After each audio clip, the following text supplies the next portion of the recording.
Hi, how you doing? Good morning, good morning, good morning. It's the Christmas season. Hi, I'm Paul Begley. This is a time of reconciliation, isn't it? Isn't this a time of giving and receiving? It's better to give than to receive. Well, somebody should have told Jong II, because this guy always seems to spoil everybody's party.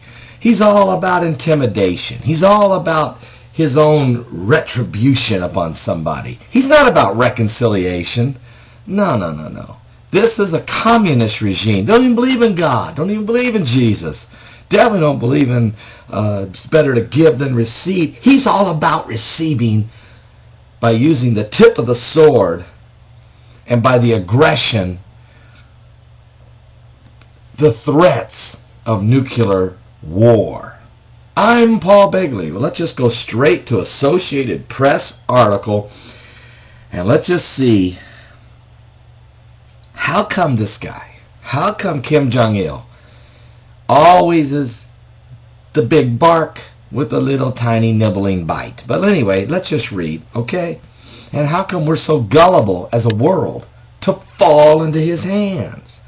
To constantly, we got the tail wagging the dog here. Okay, let's read it. This is Associated Press, okay? North Korea backs away from the threat to attack the South. That's right. South Korea and North Korea backed off threats to retaliate against the South Korea for military drills Monday and reportedly offered concessions on its nuclear program. Now, wait a minute. How do you go from, if you guys do the drills, we're going to strike you and it's going to be catastrophe. It's going to be nuclear. It's going to be wipe you out. It's obliviation. Don't you even run one drill. We're going to blow you away. That's the position that North Korea took over the weekend, while Governor Bill Richardson, who went there on behalf of himself representing the United States, trying to broker a peace deal. And even he was saying that the tensions are off the charts. They're pointing nukes at one another. They're cussing and swearing and hating one another. This thing is to the brink. We're at the brink of nuclear war.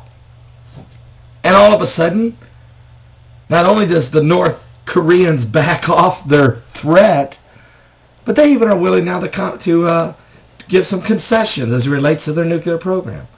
I mean, come on, people. I don't believe anything the guy says, to be quite honest with you. I don't believe anything he says. So I don't believe his threats either. That's our problem. We're playing into the little man's threats. What we need to do is when he starts this, say, hey, dude, do what you got to do. Okay? We're not talking to you. We're not showing up at your doorstep. We're not sending you another nickel, not another dime. We're tired of you using this for aid. We're not going to be bullied anymore. Matter of fact, don't even stick your head up out of the sand because we are decided we're going to blow it off. That's what I call, used to be called gunboat diplomacy. It's just diplomacy. That's how you negotiate with people. You don't give in and appease. Appeasement to your enemies never work. Ask Jimmy Carter. 444 days. He let 51 Americans sit with blindfolds on in Tehran, Iran, and the embassy that was overtaken that time under the Ayatollah Khomeini. He sat there and he wimped out and he weaseled around and he refused to stand strong. You might say, Paul, how in the world? It's the Christmas season. I'm full of cheer. You know, jingle bells, jingle bells. Jong-il, stop the nukes. I don't believe a word the guy ever says. It really makes me want to puke. Listen, I'm tired of this. Quit the appeasement. I got to finish the article. I'm not done yet. Associated Press article. Let's finish, okay? It appears that the deterrence has restored the situation, said Daniel Pickinson, as the Seoul-based analyst with the International Crisis Group. He's part of a think tank. The North Koreans only understand force or a show of force. Well, that's true, or a lack of it, you should say. This is not the first time that the North Koreans have taken the international community down this road. And as long as we keep appeasing them, it won't be the last, people. It won't be the last. The North has previously been accused of using a mix of aggression and conciliatory gestures to force the international negotiations that usually net as much needed aid. It's all about them getting money. They're holding the world hostage with their threats of nuclear bombs. Quit appeasing them. The real progress, meanwhile, on efforts to rid the North of its nuclear weapon programs has been rare. It's been non-existent. It's not even rare. It's non-existent.